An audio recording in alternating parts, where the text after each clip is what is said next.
Welcome to the Marvel Cinematic University podcast. I'm your host, Anthony Canton III, and we are continuing our coverage of the Disney Plus animated series X-Men 97, Episode 8, the first of three parts, Tolerance is Extinction.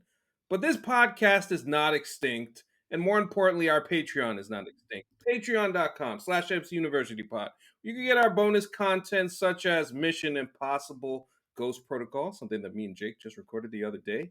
Came out. It was a wonderful movie to talk about. We just realized that this film franchise really started to take off, and I mean it was already good, but it turns into something ridiculous. So if you want to hear us talk about that, $3 to get our entire back catalog, including the previous three installments of Mission Impossible, and what we're going to do next with Rogue Nation and Fallout and Dead Reckoning Part 1. You want to get involved in on that, and of course that $3 also gets you into the Discord, where we have a lot of fun conversations about the most random things or the most MCU things. It kind of goes across the board. Yeah. And sometimes both. I mean, sometimes we have the most random conversations about MCU things. Try to keep it as unserious as possible most of the time. In the best way. Absolutely. And I would say, again, before I continue to introduce that lovely voice that you just heard, I would also say that in terms of the Discord, the movie channel has really started to pop off. It's really fun getting all of our listeners and our supporters' interest in the film, the cinema, and everything that's going on with movies that are coming out current to date. It's really cool to get everybody's perspective on that. So if you want to have good conversation, if you want to join this wonderful community that we've built, appreciate everybody supporting already, you could do so, patreon.com/MCUniversityPod. And of course, if you're watching right now, if you're looking at these wonderful faces on the screen, please do subscribe to our YouTube channel. Please hit that subscribe button, hit the like button, comment. If you have any thoughts, if you think that the Nick hat that I have right now, I shouldn't be having because you're a Philly fan and you're thinking that you're going to come back from 3-1 to win this series, I mean, if you feel like commenting, go ahead. Be my guest. It You're should be. with fire. This is going to be up Jake, after the game happens. Stop it, Jake. Stop it. Stop it right now. After, okay. Let me just finish. Let me finish. Because I am riled up tonight. We have a 9 p.m. tip, and I will use as much time as I can on this show to delay to the point till we get to 9 p.m. so we can get this game started, because woo boy am I tired of the Philadelphia 76ers. I can't stand you suckers. I can't wait. I really hope the Knicks get these guys out of here. And if not, I mean, it'll be just like any other Knicks season that I've had over the last 20 plus years. So who cares if I talk some shit? It doesn't really matter at this point. We're here nonetheless. So with that being said, the voice that you hear is the super producer, Jake Christie. Jake, how are you? I'm doing well, anxious about the next game, but once again, it will all be said and done by the time you see this. Yes. Take the anxiety out of it. Embrace the pressure. This should be a lot of fun. I can't do that though. The biggest difference between you and I is just that me being a Mets fan, I have had no sports victories in my whole life. So like, I don't have. I get it. I mean, I'm just like you. I'm a Knicks fan and a Jet fan. So, like, to a degree, I've experienced some of the most of the pain. I had the '90s pain too. Zero victories in any sport ever. Right, so it's man. I feel you on that one. But I'm telling you, if you are a Knicks fan, if you're watching me right now and you see the way that I'm speaking with confidence and exuding with energy, keep that positivity going, because it's the only way that we can fight through the negativity. That's all I'm going to say about that. And that other person laughing vigorously in the third box here is our pal dpalm. dpalm is back in the house for another episode. dpalm, thank you for joining us. How you doing, sir? I just want to say, as someone who has no horse in the race for playoff basketball, I've always fought the theory that the NBA is better when the Knicks are good. But y'all are high comedy, because win, lose, or draw, like, come to that overtime game, it was a very sad bing bong that night, but it was entertaining. And I wanted to go 7 just because I want to be entertained. I'm here for blood. I totally get everybody wanting to go 7. I see people say this series deserves, it's the greatest series, we gotta have it go 7. Hell no, end this shit tonight. Nonetheless, we're not here to talk about that. We're here to talk about X-Men 97. Guys, this was a tremendous episode.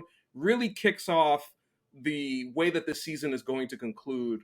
I think the biggest thing that occurred to me here is learning about Bastion and his whole ideology and what that means and what his plan is. Ultimately, what he's trying to accomplish is to basically replace the human race with Sentinels, which is crazy.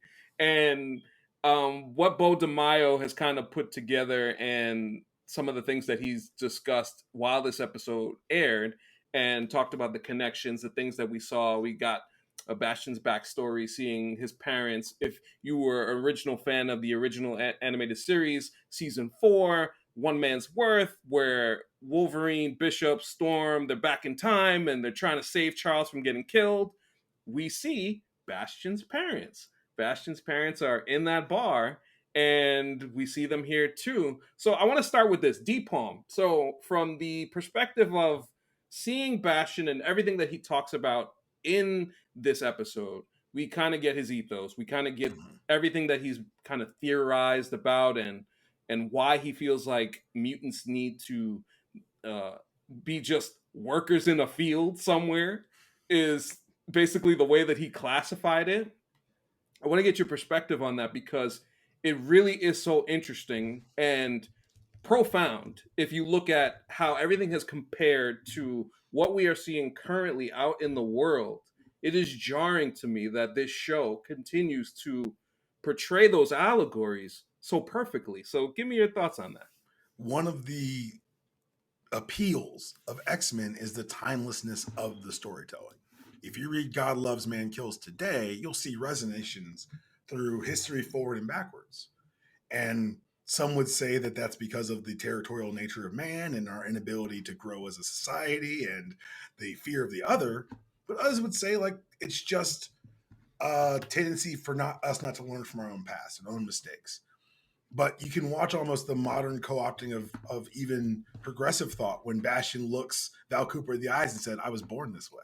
Like it is one of those things where you're like, oh, this is really well thought out and really well executed. And I think one of the big benefits that we've seen this year, or in X-Men 97, excuse me, has been the streamlining of these kind of weird, heady concepts. The Summers family tree is a gnarled bunch of interconnected trees out back, but in the show, they tied it up in about 2 episodes. The adversary, which I didn't want to expound upon because I didn't know what they were going to do, it's essentially a demonic representation of Storm's own personal fears. And so much of it's voiced by the same actress who played Storm. Bastion, in the comics, if you know his origin in the comics, congratulations, you're a super nerd, like me. They cleaned it up. They tidied it up. They said, we don't need all this extraneous stuff. Let's just get to the core ethos of the character. It's one of the things I've always enjoyed about the MCU. When Iron Man came out, if you said, describe Tony Stark in like 7 words, they gave you those 7 words and they filmed the movie. Mm-hmm. And they said, let's just strip it down to the core of the thing. And the core of this thing is they will always hate us. And as Val Cooper said at the end, Magneto was right. Yes. Yeah. Yes. And the thing is, I don't have obviously the comic background, so I was watching this a lot, and I've really been watching this with the how the allegories up front, and not just the allegories, like the parallels.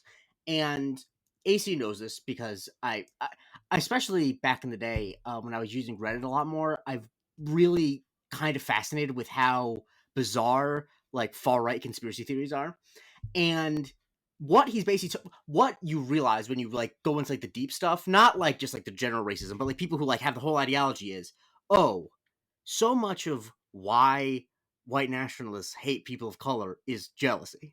That there's like it's why they always talk about how black people are so good at sports, or how like, you know, that these people always like there are always these different things. And so I like that it wasn't like disgust necessarily he has about them. It was like, we humans alone can't compete with them, and that's not fair. It's not fair that we can't compete with them. Mind you, they didn't do anything to make themselves mutants. It's not their fault. But and like you mentioned, like using ideas of like progressive words, like it's almost like equality is a good thing. Therefore, if there are people who are better at something, that is an affront to me because I'm not equal to them. It's like, no, that's obviously not how it works. It's the difference between equity and equality. But I really like that, like, it is not, he's not just like spitting on the ground and mutants being like, you're dirty. It's like, no, it is, the thing the thing that's scary about it, and why Magneto is right, and why this is timeless, is because with the way the humans are insecure, if you are insecure like that, it is in some ways rational to be afraid of mutants or to be afraid of other people, because like he is right, mutants are better than people, and like and so I really like that they made that real, that they didn't that they made the motivation of, like, it actually reminds me of something that I don't know if you saw this, AC, but Cam on Twitter talking about the difference between how people in the Marvel world respond to people who get their powers through like an accident or through like building something versus the X-Men.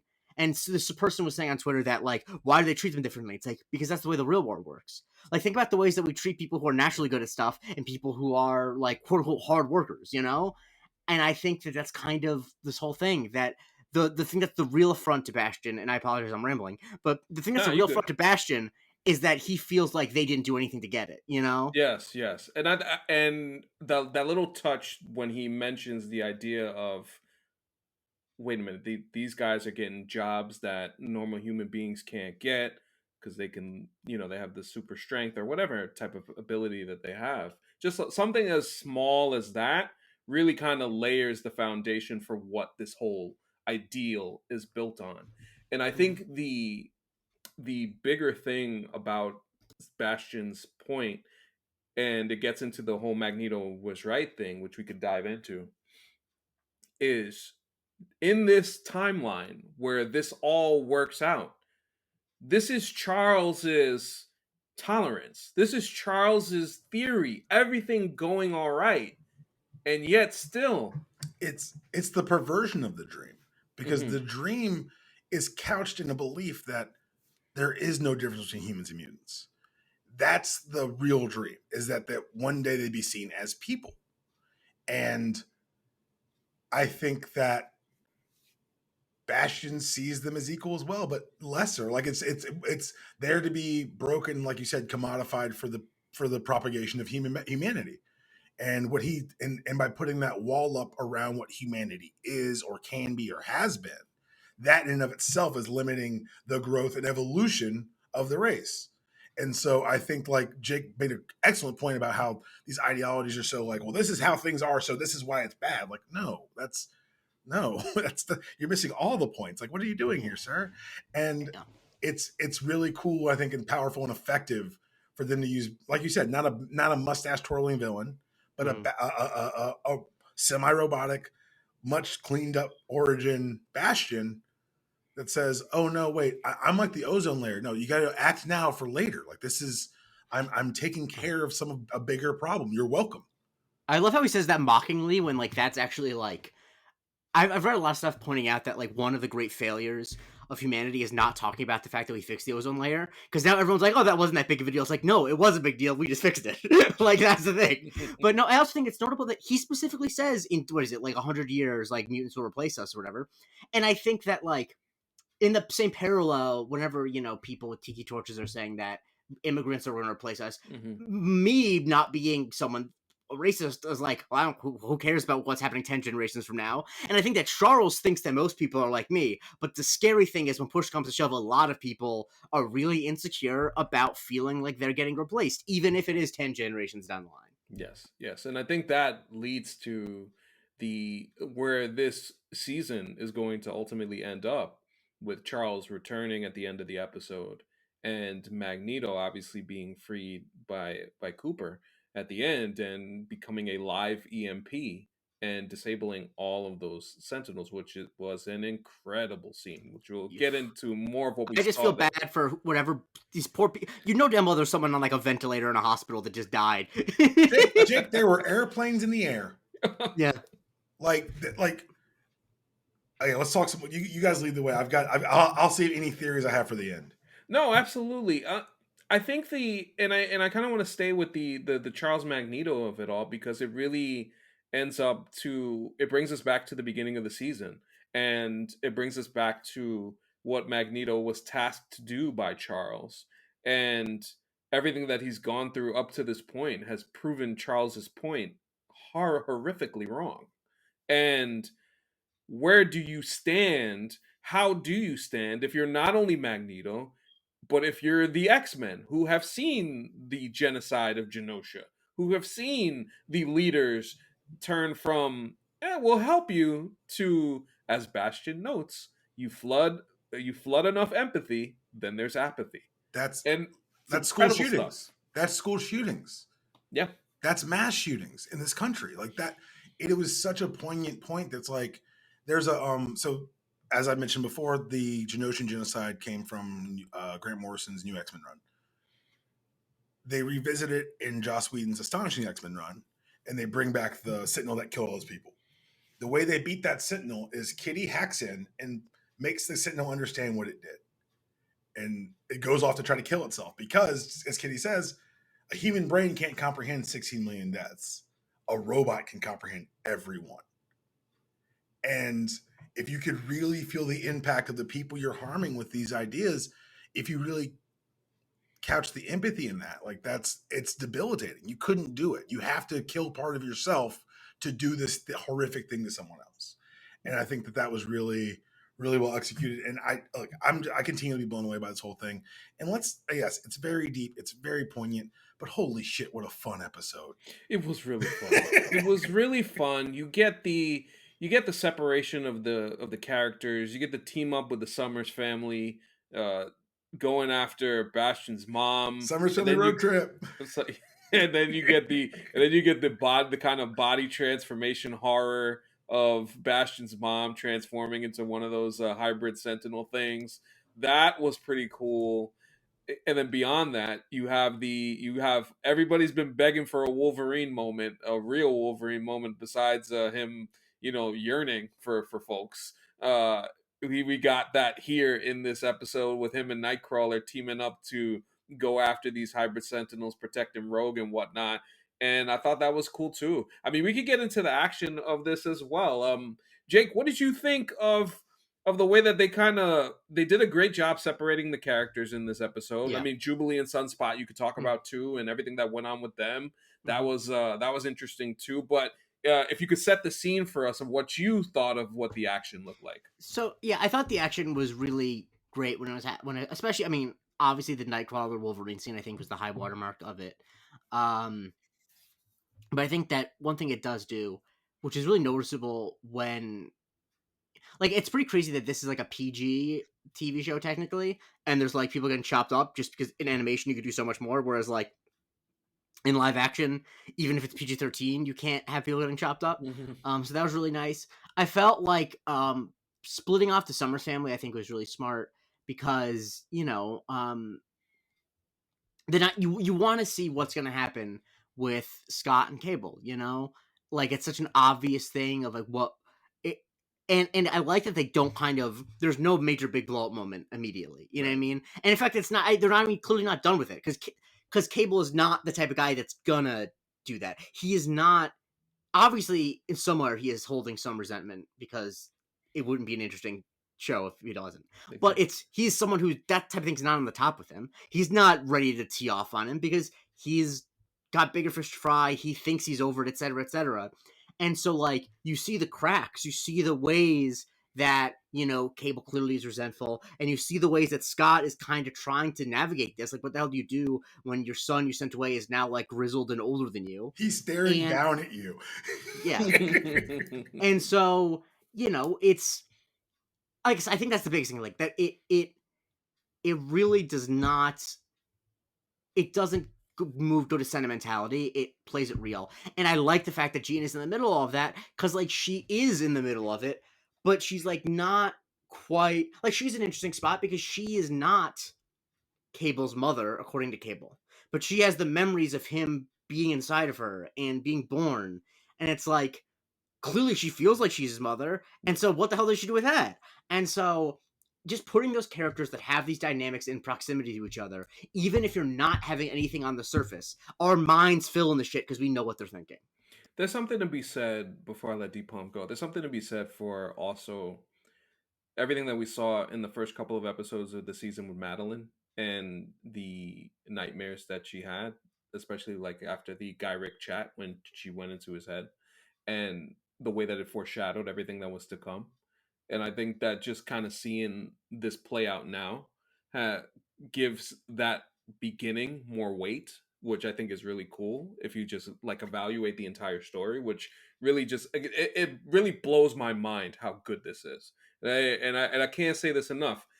Like we are watching something incredible right now in terms of just the comic book medium, and it just makes me so happy to talk about it because you're bringing these stories together and you're making them not only make sense, but you're doing it in such a condensed time. I mean, 28 to 30 minutes, and it feels like there is so much happening, yet it makes sense, yet it's good, yet it carries on to the next thing, yet it leaves you wanting more. All of those things, you put that together and it's just something incredible. So I feel like it's always necessary for me to acknowledge that as we watch. But in terms of, yes, what you mentioned as far as the Jean storyline, I think the thing that was funny when they were walking into the house and Jean is going through the memories. It's like, imagine if your lady's a telepath and she could just go into basically any imprint of any type of memory if she walked in your old crib or something like that and seeing everything from back in the day, any single thought you had, and it's like it makes you wonder, like it makes you think about your thoughts and, and what kind of thoughts It do reminds me you that really want to how have? You know what I'm Scott saying? Summers seems. Scott Summers is a self-destructive man because he keeps dating telepaths. Like it just seems like a horrible existence. I know. I'll say this. One thing I really enjoyed on the Gene Kurt conversation was Hmm. like, what is a memory? Like it's a moment defined by the emotions. And so these are your memories. That's your son as far, and that's when I thought she was more assertive in being motherly towards him, buckling him up in the X jet.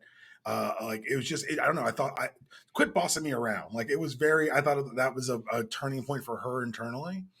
um yeah, I thought that was fantastic, and we talked about this last week or a couple weeks ago, but the concept of found family, and Yeah. Kurt once again is kind of the mouthpiece.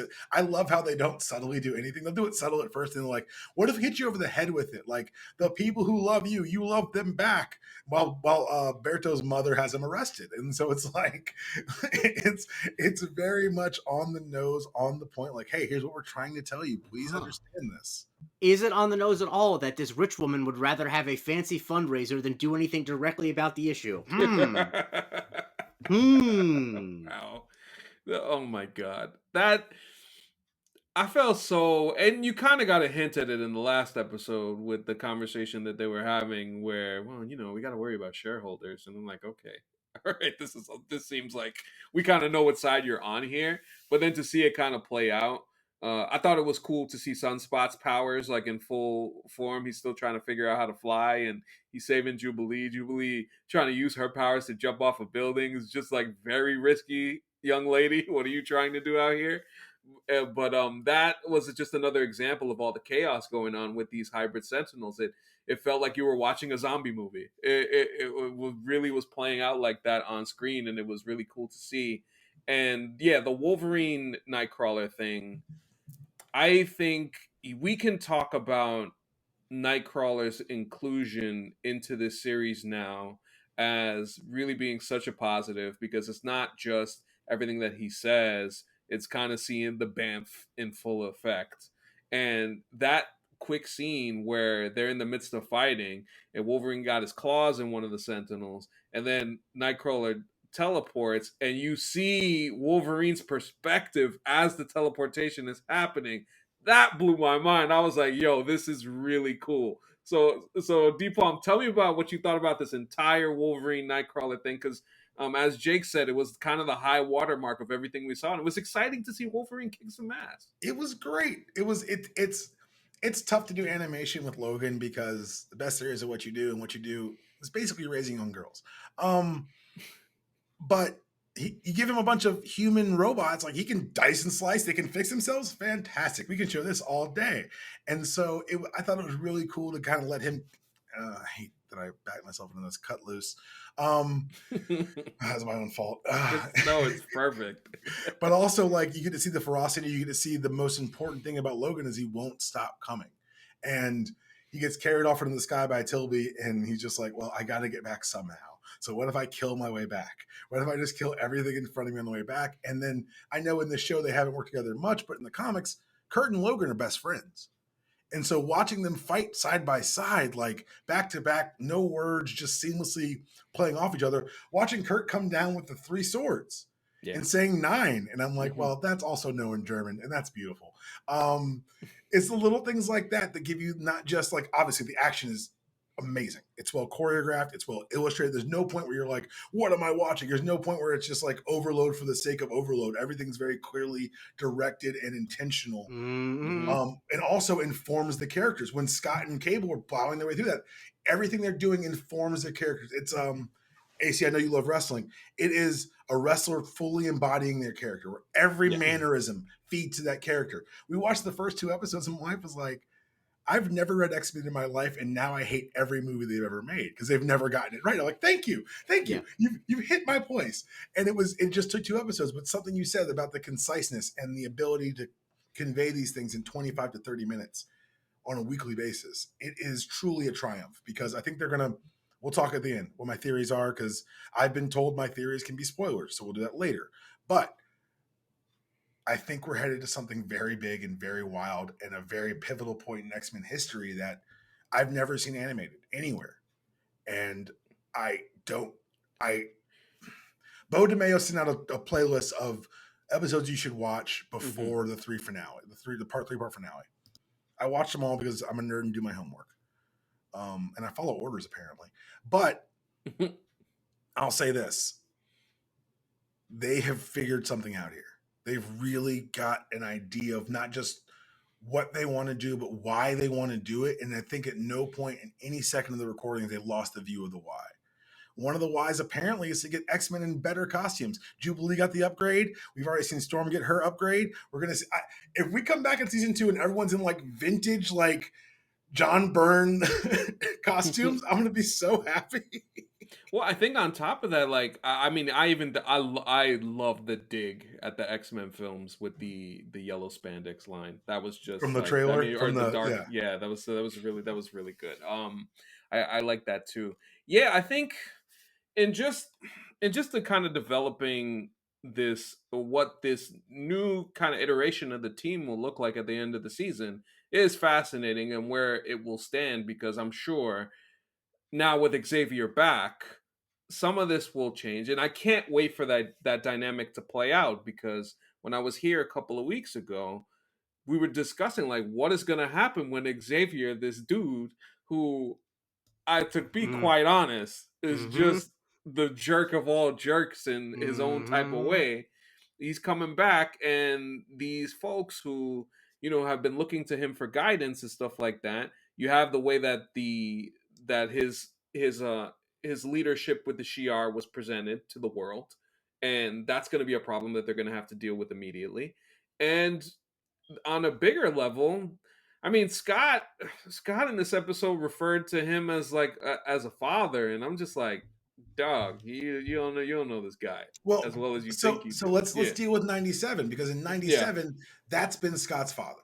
That's the guy who took him out of the Millbury orphanage, rescued him from Sinister's machinations, and brought him to his first real home.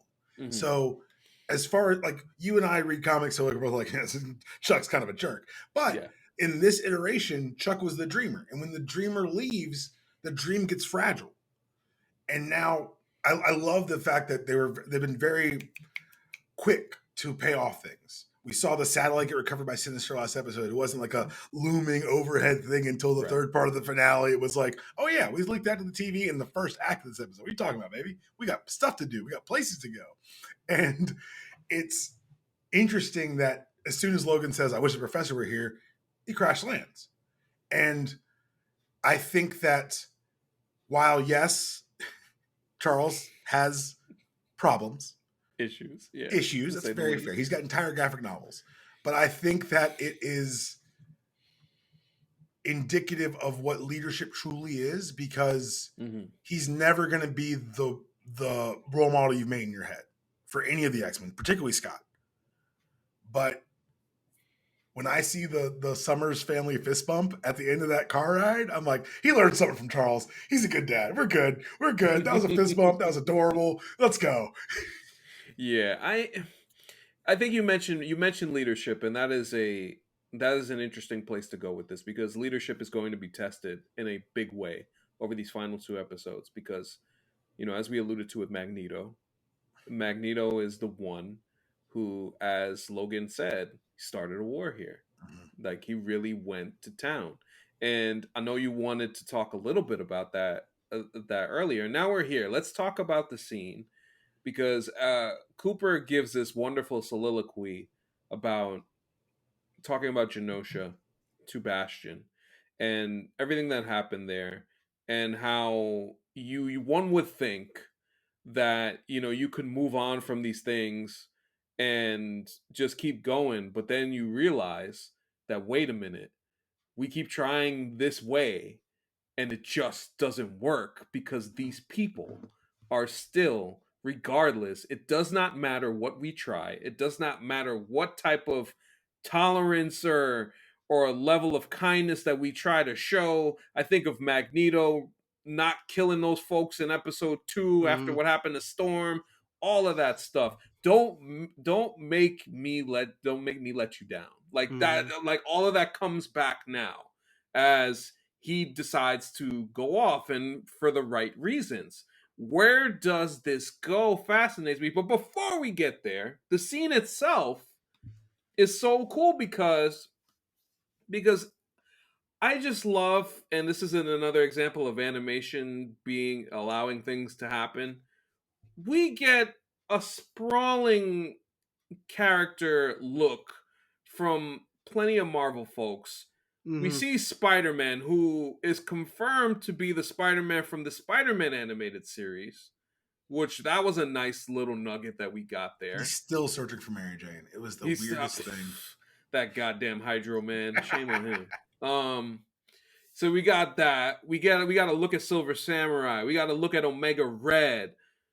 This we got a Doctor Doom cameo. We got a Zemo cameo in this episode. Yo, this is how I love villains. Villains are funny, man. Because Doctor Doom really tried to go with the, well, just the, I know it's a war crime and all. I'm not cool with the war crime thing, but please give me an update if you try to do some terrorist type shit. You know what I'm saying? And then Bastion just casually goes, "Oh, I'll give you cliff notes next time," or something along those lines. That was funny too. But dpalm, if you could, when you see Cooper talking and delivering the lines as she does so effortlessly and eloquently, what did you think of Magneto just basically shutting everything off?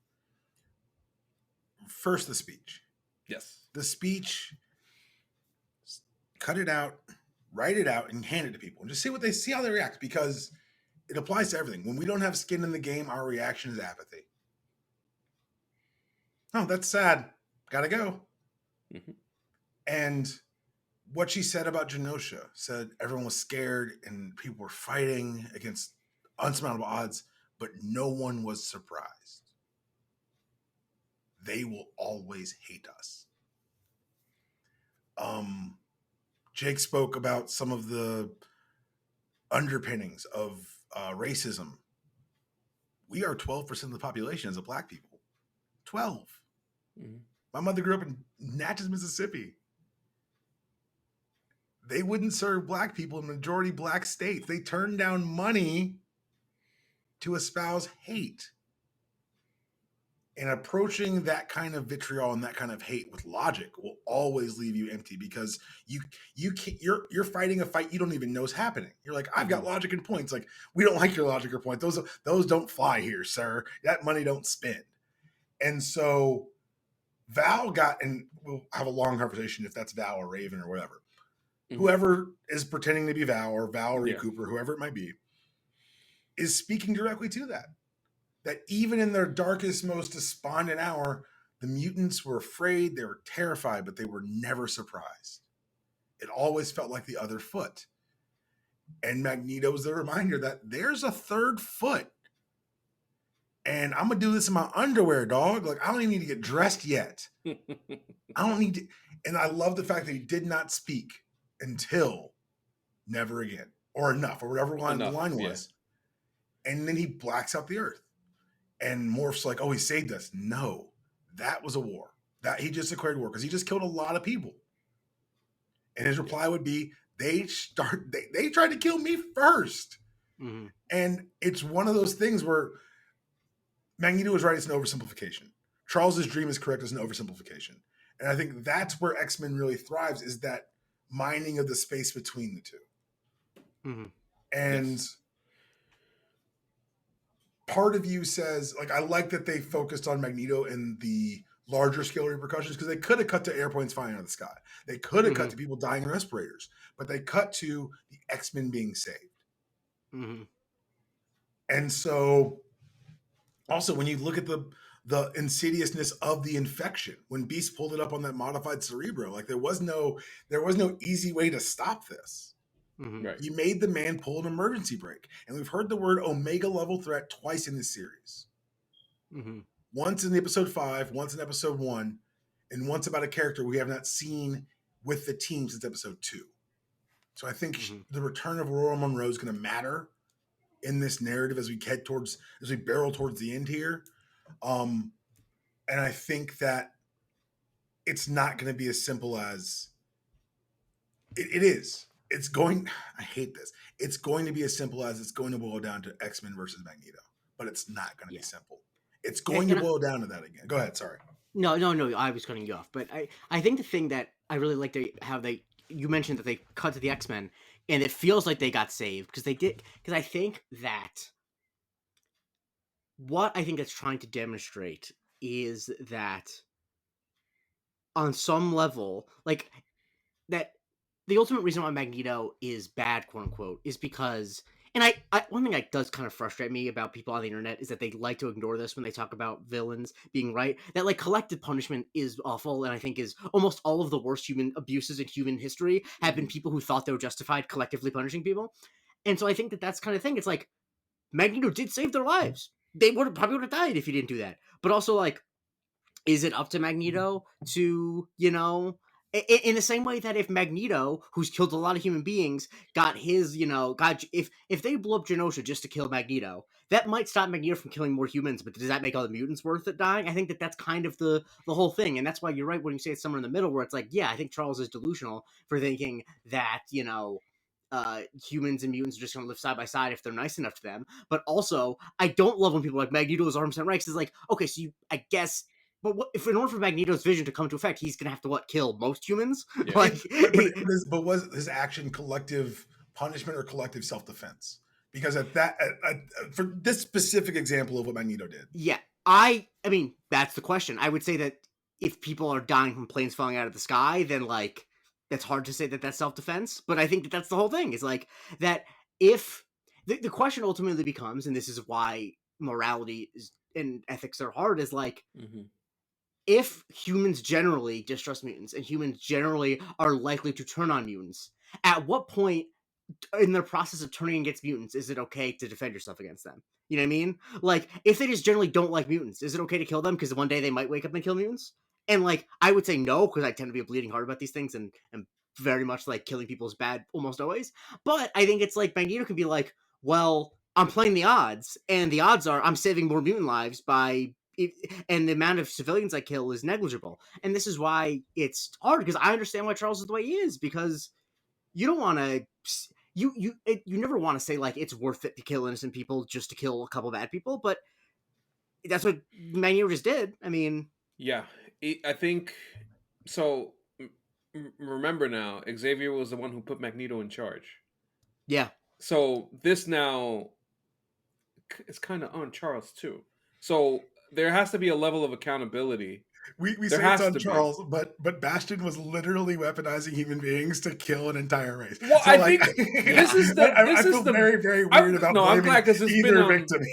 it's been on my mind since the conversation started, because it's the audacity to be like, hey, we're giving these people an extra chance to do something great and to outlast the mutants and be better than the mutants and things along those lines.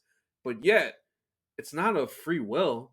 You're not giving these people free will. And ultimately, that is always the same thing that occurs with people in power who have that white nationalist behavior. who still do the same thing. Like, I'm doing what's right for you. We're getting past this problem. But that's the other thing. Guess what? But Jake's point, Magneto, Bastion killed these people. You don't get to be a person after this. They were dead when they turned. Yeah. I mean, I think that's the thing that all the villains generally in comic book stories tend to have in common is taking away people's free will. Because, like, and in this, like you mentioned, AC, with people, the white nationalists, like, the fact of the matter is a white nationalist would want me to procreate even though I don't share their views because they think it's, you know what I mean? And so I think that it's that Bastion is like, people are too stupid to see what's going on here, or they're too squishy that you know, because I think that's a thing that I like that they talk about the empathy thing here, because, like, I think we delude ourselves into believing that atrocities can only happen if everyone is on board with the evil things happening. It's like, no, you really only need a handful of people to really be on board with it, and then you just need to get everyone else not to care that much. And, like, and so what Bastion's doing is he's like, okay, if I introduce these Sentinels and, you know, I'm the only one who has to know I'm doing all this evil shit. Everyone else is just going to be hunky-dory living their lives. They don't need to worry about it, you know? And I think that's really, it's an interesting metaphor of, like, only a couple people need to be pulling the strings, and you just need to make sure that no one else looks too closely. No one else gets too much empathy. Right. Yep. Jeez. This is a very, like, again, like the way that this storyline is so layered on so many levels, it really adds to the excitement and the intrigue on what we see next. Well, before we get to that, I just want to point out, if you did watch One Man's Worth, Bastion's mama was not just the waitress in the diner. She's the waitress who pointed out that those people are touching interracially. Like, it's not just a random waitress; it was a random racist waitress. I want to point that out. Logan and Storm are in a relationship in this time period. It's almost like they all come from the same root. Like Jake said it beautifully earlier. Like, it's an inadequacy. It's insecurity that they are not enough, and it goes back to what Trask said in the first episode. What would you do if you felt like the future left you behind? Mm-hmm. And when Cable says, "Oh, Bastion uses the Genosha to launch his Prime Sentinel program," the plan could still be going according to plan. Like, that's the thing about Bastion, is that he's got armed with knowledge of a future, at least a future, where they've won. And in that future, if Magneto strikes back, that's going to get you all the green lights you could ever ask for. Like Doom, Latveria's not on board yet, but he knows that the end goal is turn the world against mutants. Yes. And so I think that this win, it's part one of a 3-part finale. Like, we're about to get hit in the face. Like, we've all seen Star Wars, the second movie, the bad guys win. We're about to get hit in the face in episode 2. Just everyone brace yourselves that the second one's going to hurt. I don't know how. I don't know in what way. It's going to hurt. So as we brace ourselves for impending doom, dpalm, I wanted to ask you. So you were talking about theorizing of what you might believe is next. And by the way, I say this as in terms of the whole spoiler thing. Listen, there are comic book storylines that are out in the wind that we know about, and it's pretty clear, just like the MCU. And in this show, there's just little twists and little tweaks that they may do. It feels like, and I'll say this myself, I wonder, are we gonna get the Onslaught thing? Is that because it feels like that's where that's headed? So, for those of you who have, I guess, go do it, man. Do it. So weird.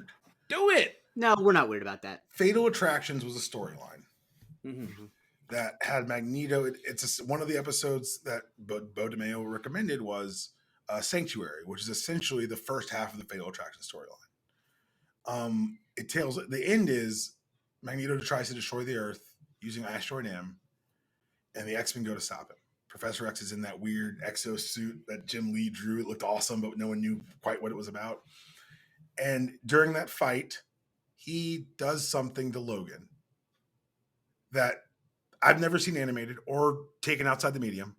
And Bo DeMeo says he says, "We're going to be able to show you one of my favorite X-Men comics." And he's about my age, and Fatal Attraction puts him about 94. Yep. That, I think we're going to get the metal getting pulled out of Logan. Oh boy. And I think that's going to make Charles wipe his brain. And then it comes back to an X-Men who have lied to the world, but just a man who just sacrificed his best friend to save it. And so that in and of itself is going to be a lot of tension. Also of note, Rogue hasn't woken up since Trask punched her in the face. Can anyone think of any other super strong X-Men around Fatal Attractions times who was hit in the head quite hard? I'll go ahead. It was Colossus. And while they were burying Ileana, he decided to join with Magneto and become one of his acolytes. I'm not saying this ends with a schism, another X-Men buzzword. I am saying that we may have a very, very, very, very, very different team. Sans, a Southern Belle who could have been pushed to the edge by the end of this. Who says Magneto may not have been right, but Charles, you're not either. And walks away from the team and does something. We could have a whole new brand of antagonist next season that reminds the people who used to live in that mansion. Well, she was already kind of going there after what she did to Trask. But what they use in the comics is that's the reason Peter left. It's because he got hit in the head by the executioner, and it's a whole thing, and they try to fix it, and he still leaves. But yeah, you're right. And it took the death of his sister or the death of Remy to push them fully away from the dream. And so that's where I'm kind of like, oh, I don't think we're going to get a traditional like Young Justice type cliffhanger at the end of a season. But I do think we're going to get something where it's like the status quo has changed. Yes. The foundation has shaken, and we don't. I think the idea that we went into this season not knowing what was next was very exciting, and I think they're going to do a very good job of recreating that, because if they go the way I think they're going to go, it could be awesome. I mean, it could be awesome. It could be kind of scary. And it's going to be scary. It's the X-Men. Life can is I just terrible. issue one small correction? You actually got it completely wrong. The end of Fatal Attraction is that Glenn Close raises up from the bathtub and Ann Arthur shoots her. I knew that was coming. That's actually how it ends. She's defending her house. Anyway. Yeah. I was saying that from the moment you said the name of the comic. Yeah, I think it is pretty amazing to kind of theorize and wonder about like where this goes, because if it goes to like the real onslaught and we get the merging of the minds, how do you feel about that? They're gonna have to clean that shit up. They're gonna have to clean it up. That seems like it's good. That seems like a very difficult undertaking. That's some adversary. That's some stuff that they've already cleaned, like the Summers Family Tree. They've proven to me that they can clean it up. Yeah. And so now if you give me Onslaught, I'm like, bring it on. I was also 11 when Onslaught happened, so I would be very excited to see Onslaught in the small screen. I personally, read it back, don't read it back. I'm not going to tell you what to do. I will say this, for 6th grade Daniel, it's huge summer. Yeah. Man, this show is something else. I'm excited to see where it goes. In terms of final thoughts as we kind of prepare for what is next with this, Jake, I'll start with you. Like, what are you looking forward to the most? Because there seems to be a lot of stuff hanging out here, not just hero wise, but villain wise, globally. The other potential heroes, and because obviously we've seen Captain America before, and we've seen Spider-Man in this episode. Will any other heroes get involved here in this type of issue? I don't know, but it's fascinating to see how this all gets put together. But what are you looking forward to? I'm looking forward to seeing them stick a landing that's ambiguous, because like unlike the Falcon Winter Soldier, which I'm not bringing up just to shit on it, but unlike that, where when they were setting up all these complex questions, I, in the moment, didn't trust them to go through with it, and they didn't. And whereas here, I do kind of trust them to actually leave things ambiguous, you know? And so I'm interested to see how that happens, how they deal with these competing visions that are neither of which is perfect, both have drawbacks, one morally, one practically. How do they deal with that where there's not going to be a resolution, because there's no resolution to bigotry, period. And like, where do they leave us? Because I the fact that I trust them to not have a cop out, even though they are under the Disney Corporation, is a real testament to the writing on the show. So I'm really excited to see how they stick that landing. I think, the irony in you talking about the Falcon and the Winter Soldier, I saw somebody on Twitter post a video of this is like the same time exactly when John Walker killed that terrorist dude, and I was like, damn, they really had something there, and they really could have pushed it a little further, and they just said, nah, we're not gonna do that. and I just said, "Damn, they really had an opportunity there." But I do feel you on that point. I do feel like this show is going to land this bird, and I think to your point, dpalm, about everything that you've discussed too, in terms of leaving the team in a schism, that absolutely makes the most sense because I mean, how could you not feel conflicted in this type of situation, especially with Xavier coming back and he wants to impart his wisdom and his ideology and all of those things, and it ain't looking the same as it was. But And that that also has to begs be the question: is evaluated why too. would Charles look the same as he was? Like the idea that he comes back as the same Chuck is a wild one to me. The thing that brought him back was a genocide. Like he wasn't brought back because someone sent a note. Yeah. One of his children died across the stars, and he demanded to be sent home. Like it's not like this is not Chuck in a wheelchair in that picture that burned in the mansion. Like this is a Chuck who's like about to be about some action, boss.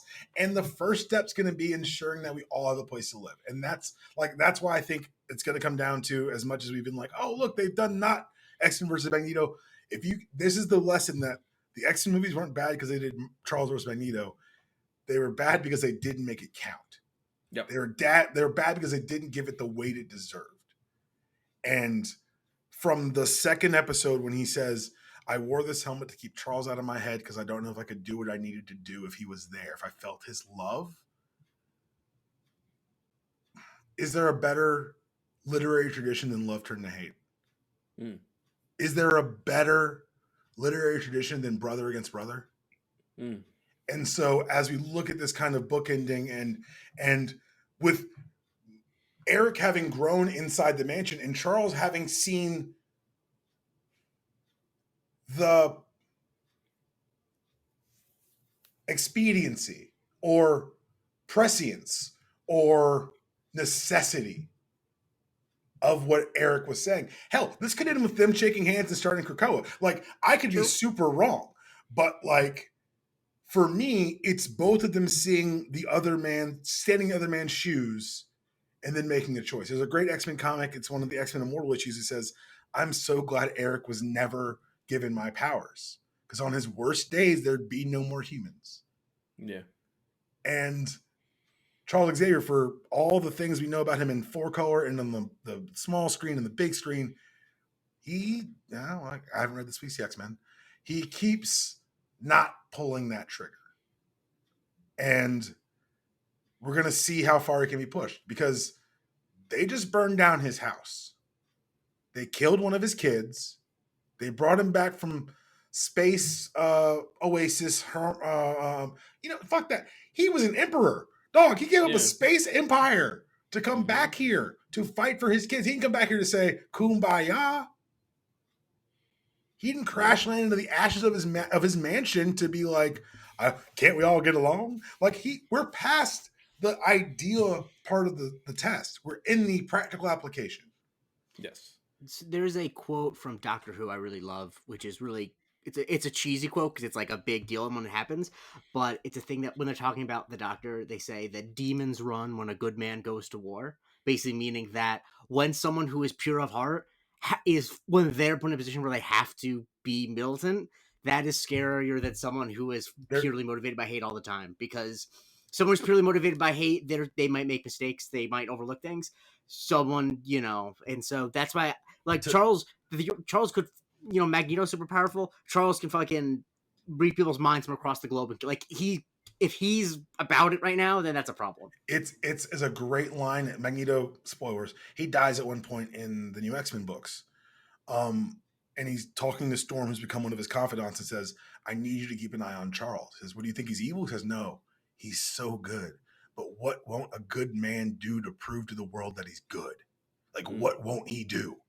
And so it's going to be very interesting because there's going to be a point where he says, X-Men, we have to go against Magneto, and they're not all going to get on that fucking plane. Yeah. Yeah. And they're not all going to come back. That's going to be the most fun. That's going to be the most interesting. The show is fascinating. Before we go, I do have a question for the both of you because it's come up in my mind as this show has progressed. Now, we've been hearing little nuggets and little things about what the live X-Men might look like, the live action X-Men, I should say. After watching this, I almost wonder, like, how the hell are they going to do this on a level that's even comparable to what we're doing right now? Now, listen, I'm sure Kevin Feige's taking notes. I'm sure he's looking at how this has been put together. And the one thing that I heard, at least about how these initial X-Men films are going to go, are they're going to be heavily focused on the women, at least to the start. So that's encouraging. I want to see that, and please give me my live action Storm, and with all the bells and whistles and all of those things. But how do you guys see the live action version of this translate? I mean, we've had this discussion about the Singer X-Men and what that was, and you know, it was a thing that happened. Jake, I will start with you on this. What do you think about how this will all translate? I think that, like, I think they can learn a lot of lessons with the way that they're doing the characterization, but I think the actual biggest note I would give Kevin Feige is you gotta hire someone with a distinct visual style, because you can't, because you're never gonna get like the exact storytelling of the animated series because there's different mediums. Yeah. But what you don't want to have happen is people to watch it and be like, "Oh, this looks so boring. Why can't it be exciting like the animated series?" You want it to be something completely different. You want it to have its own point of view, because it's never, because you're never going to be able to recreate what the animated series has. And so I feel like that is always a fool's errand whenever there's a piece of adaptation that is like afraid of not being as good as what it's adapting, or like what it's also been adapted as. That's like the recipe for disaster, because all you do is you're a pale imitation of what you're trying to do. So I think that they need to find a clear voice of what they're trying to say, as opposed to just trying to do the X-Men animated series in live action, because it's not going to be as good. I don't think that, I think ultimately, like, there are things to do. There are ways to. I also think that they should lean into the ways, like the real world stuff, because like, I guess, lean into what makes live action a different medium. You know what I mean? Like, because there are things you can do in live action that you can't do in animation. You know, obviously there's a lot of stuff, and so I think that, I know I'm kind of rambling, and I want dpalm to talk about it from a comic perspective, but I just think that, like, really the biggest mistake they can make is being like, well, people like this animated series, so let's just do it in the movie. It's like, no, because then people are just going to watch the animated series. That's always the thing. It's like always the thing. Whenever they like, we're faithful to the anime this is based on. It's like, okay, but then just watch the anime then. Make something, exactly. Yeah, it's the conundrum that you face when you make something so good in animation. So, I mean, I love that answer. Deepalm, what you got on this? I fit. In Feige, I trust. I'm good. I'm not going to sit here. Like, I could backseat drive all day, but then it becomes fantasy booking, and then I get mad when my thing doesn't happen. For me, they've clearly got people involved at this level who care and understand about the characters. And one of the things that I've enjoyed about Marvel Studios' emergence and growth is that they don't silo off their properties. Warner Brothers has owned DC as a wholly owned entity since 1978 or 1972. They keep everything siloed off so that none of the people are talking to each other, so none of the properties make sense. The way they've structured Marvel Studios, it's almost in the same vein as the old bullpen, the House of Ideas, where they're not afraid to look at the source material. I talked about Iron Man earlier. The beauty of Iron Man is that they went down and said, what are the 4 things about this character that matter the most? And let's highlight those. And I think that I've yet to see a Marvel project that was visually boring. So, like, as far as them pulling off something that I'm not going to enjoy, like, I'm okay with. Like, I'm that's not a concern of mine. But there's also so much X-Men to pull from. Could they do First Class? Of course they could. Could they do an Outback team that's on the run? Yeah, they could do that too. Could they do the school? Yeah, they could do that too. And I think that the important thing is going to be dedication to the cause. And the one sliver of the universe that they've shown us so far in the tail end of the Marvels was a fully realized Hank McCoy, a fully realized X-Base, and Binary, who most people don't know who that is. That's the ultimate form of Carol Danvers. And so, who for me, I've seen enough where I'm like, okay, there's a plan. They care. They're not gonna Generation X it to us, which, if anyone is old enough to remember the Generation X TV movie in 1995 that some of us stayed up in VCR and recorded on the VCR. I think that we're also not in the cash grab place, which I think is a very safe place to do X-Men in. When X-Men came out with Fox, it was here are all these powers, but because of the limitations of what we're willing to put into it, we're going to highlight the ones with physical powers, the claws. We're going to highlight Toad, and it's like, wait, what are we doing here? They know what they've got now, and I think the fact that it's gone slowly shows how much it matters. Make no mistake about it. The number one selling comic book of all time remains X-Men #1. And so the fact that they didn't have the properties and had to work through these other tiered heroes to build this thing up, I think we're about to see something really special, because this is like No Way Home. This is like the first Spider-Man under the Marvel banner. Like, it's like, hey guys, we've waited a long time to bring these characters home, and we're gonna bring them home right. If I had my druthers, it'd be a live action weekly television series to truly get into the depths of the character. Same way I do Spider-Man. I wouldn't do Spider-Man on the big screen. Spider-Man is a serial. Spider-Man is a weekly ratcheting up of anger and anguish, and you put Peter Parker through the ringer. It's hard to do in 2 hours. Same thing with the mutants. It's tougher to do in 2 hours. But if they're dedicated to doing it this way, the focus on the X-Women is brilliant, because we have not seen truly teams of female-led projects anywhere. You've seen like the spin-offs like Oceans whatever, but like that's not I'm talking about do X-Men with an all-female cast, which has happened in the books before. Do something in space. If you want to, if you've lost Guardians, you want to take the space, the X-Men have 4 stories. I joke about it all the time, but it's true. They have Sentinels, they have Cure, they have Betrayal, and they have Space. Those are the 4 X stories. Mix, match, and mix them all up. You'll get there.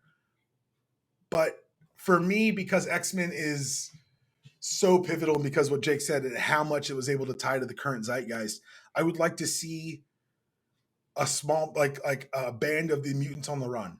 Like, show me superheroes who are superheroes because they choose to, not because it's been hoisted upon them.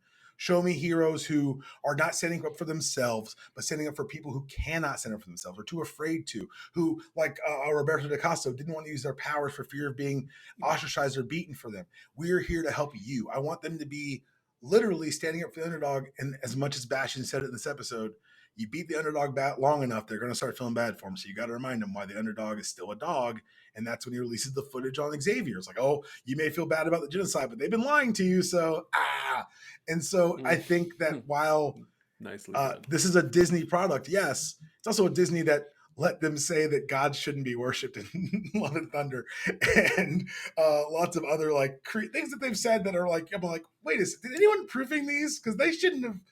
Anyway, so I think some of the subversion that we're looking for could be there. But for me, I'm just excited to see the things that I love hit the big screen, man. I've waited so long for this. I've waited so long for people around the world to be like, wait, this is X-Men? Like, there's so much.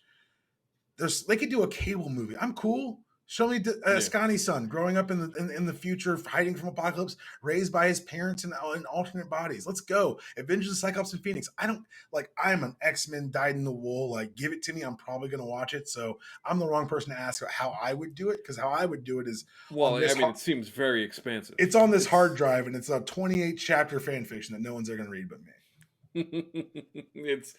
It's great, man. I think that, in looking, and you guys gave great answers there. I think the most interesting thing, as always, it is to me, dedication to character and dedication to story. You got to do the story. It's got to pop, and it's got to pop now in a different way because of the way that this story pops in the animated series. So, in order to translate that, you're going to need to have obviously really good writers and just a tender care, as you alluded to.